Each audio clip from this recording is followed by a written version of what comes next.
शादी सिर्फ दो लोगों का मिलन नहीं होती। कभी कभी इसमें एक ऐसा किरदार आता है जो पूरे घर की कहानी बदल देता है। आज की कहानी एक ऐसी ही नटखट ननद और उसकी भाभी की है, जिसमें हर मुस्कान के पीछे एक चाल छिपी है। प्रिया, नई नवेली दुल्हन, सुशील, संस्कारी और प्यार से भरा दिल। ऋतु, भाई की लाडली बहन, नटखट, जिद्दी और चालाक। रोहित, प्रिया का पति, ऋतु का भाई, मॉडर्न और प्रैक्टिकल। शादी के पहले 2 दिन सब कुछ सपनों जैसा था। प्रिया को लगा था उसे एक प्यारा ससुराल मिला है, पर उसे क्या पता था कि घर के कोने में कोई उसकी जगह लेने का सपना देख रहा है। भाभी, वेलकम टू आवर होम। आप आई हो तो घर और रोशन हो गया। थैंक यू ऋतु, तुम बहुत प्यारी हो। देखते हैं कितनी प्यारी बनकर दिखाती हो। ये घर तो मेरा था और रहेगा भी। भाभी, चाय तो बनाई, पर मम्मी के टेस्ट वाली तो नहीं बनी। आपको सीखना पड़ेगा ये सब। ओह सॉरी, मैं अगली बार अच्छे से बनाऊंगी।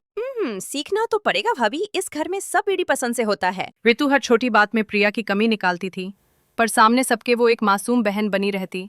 ऋतु, मैं सोच रही थी ये पर्दे चेंज कर देते हैं, थोड़ा लाइट कलर बेटर लगेगा। इस घर का डेकोर कौन करेगा? ये मैं डिसाइड करती हूँ। आप अभी नई हैं, थोड़ा समय लीजिए। क्या हुआ? तुम दोनों कुछ डिस्कस कर रही थी? कुछ नहीं भाई, भाभी बस कह रही थी कि पुराना डेकोर बोरिंग लगता है। रोहित मुस्कुराता है। प्रिया कुछ बोल नहीं पाती। ऋतु एक फ्रेंड से फोन पे बात कर रही है। प्रिया सुन लेती है। ये प्रिया समझती क्या है? मैं तो भाई की जिंदगी का असली हिस्सा हूँ। एक नए आदमी के आने से मेरी जगह थोड़ी चली जाएगी। प्रिया शॉक हो जाती है, आंसू आंखों में, चुपचाप रूम में चली जाती है। किचन में ऋतु नमक ज्यादा डाल देती है और सबके सामने प्रिया को दोष देती है। मम्मी, देखना भाभी ने खाने का स्वाद खराब कर दिया। प्रिया बेटा, तुमने ही बनाया था ना? जी मम्मी जी। ऋतु मुस्कुराती है, एक और जीत उसकी। माँ, भाभी को तो कुछ आता जाता ही नहीं। रोहित भैया के लिए कुछ भी ठीक से नहीं कर पाती। हाँ, मैंने भी देखा, आज दाल में नमक ज्यादा था। एक दिन घर के कीमती कंगन गायब हो जाते हैं। ऋतु खुद ही उन्हें छुपा देती है। माँ, वो कंगन आपने कहाँ रखे थे? मैंने तो बस भाभी को उस दराज के पास देखा था।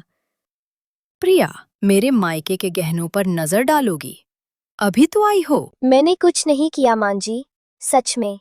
ऋतु की हर चाल प्रिया को गिराने के लिए थी, पर प्रिया फिर भी चुप थी, क्योंकि वो घर टूटना नहीं चाहती थी। एक दिन प्रिया रसोई में जाती है तो गैस की तेज गंध आती है। ऋतु ने गैस जानबूझकर खुली छोड़ी होती है। ये अगर मैं वक्त पर ना आती तो? एक दिन ऋतु की प्लानिंग सबके सामने आ जाती है। घर के सीसीटीवी में सब कुछ रिकॉर्ड हो जाता है। रोहित वीडियो देखता है जिसमें ऋतु जानबूझकर सब कुछ खराब करती दिखती है।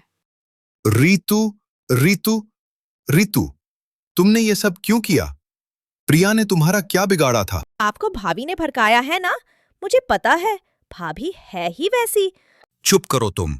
मैंने सब सीसीटीवी में देखा है। भाई, मुझे लगा आप भाभी के आने के बाद मुझे भूल जाओगे। मैं कभी किसी का प्यार छीनने नहीं आई थी ऋतु, मैं तो तुम्हें बहन समझती थी। प्रिया, मुझे माफ कर दो। मुझे नहीं पता था कि ये सब ऋतु ने किया है। ऋतु, तुम्हें अभी इसी वक्त मामा के घर जाना होगा। भाई, प्लीज प्लीज मुझे माफ कर दो। मैं फिर से ऐसा नहीं करूंगी।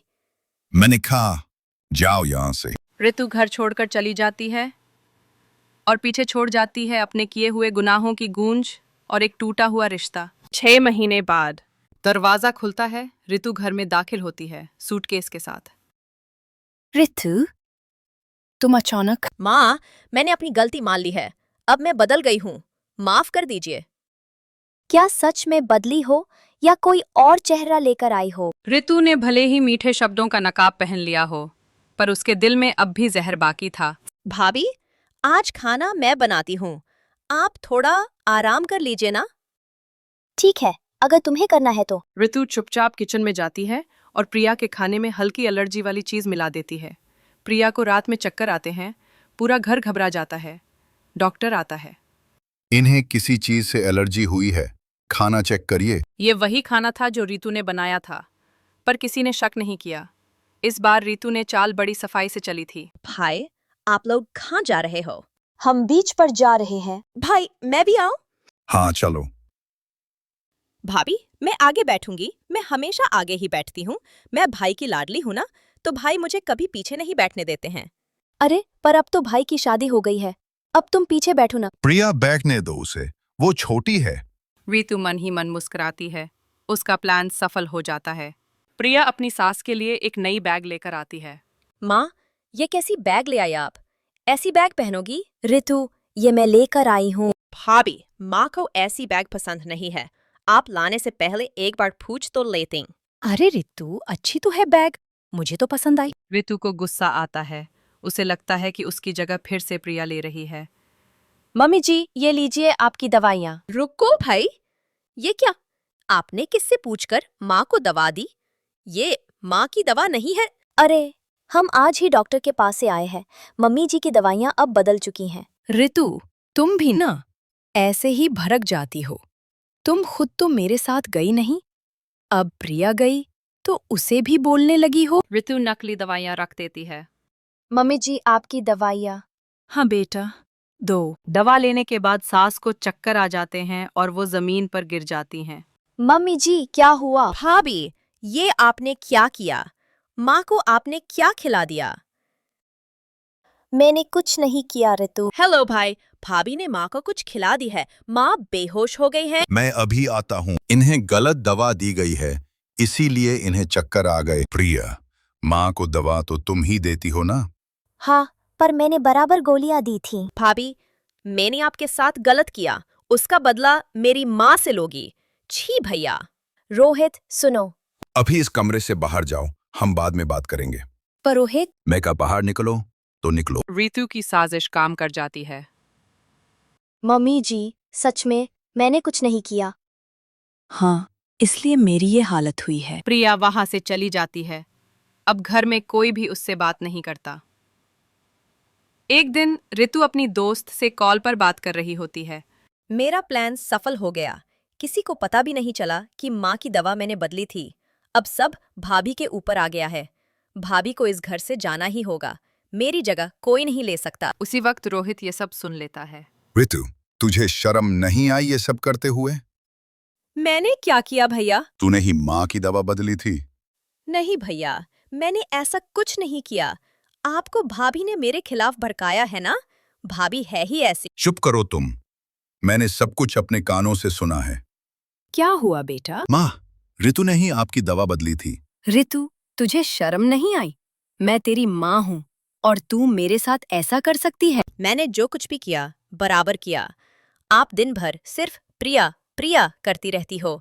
आपकी बेटी प्रिया नहीं, मैं हूँ। छी, रितु, तुम इस हद तक गिर सकती हो, ये मैंने कभी सोचा भी नहीं था। हेलो पुलिस स्टेशन, मुझे अपनी बहन के खिलाफ शिकायत दर्ज करवानी है। भाई, आप मुझे जेल भेजेंगे? जी हाँ, चलिए रितु।